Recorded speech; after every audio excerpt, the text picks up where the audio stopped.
Hey everybody, Todd over at Designs by Todd and Customized Creations, and I am using my Evolution Rage 3 double bevel cold cut saw.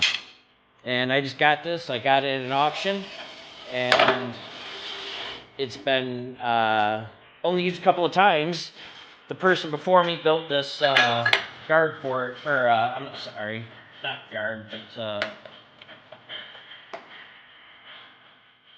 this backstop for it, which they didn't figure it out too well, and obviously only had this to do one job, and that was it. So it's a nice backstop for sure if it was made to do multiple things other than one thing. But here it is. Harbor Freight saw blade on it.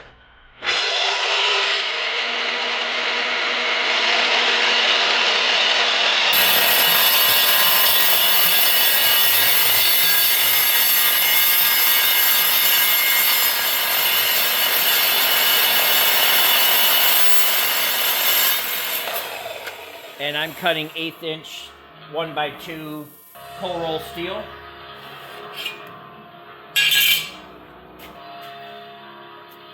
Look at the beautiful cut that leaves.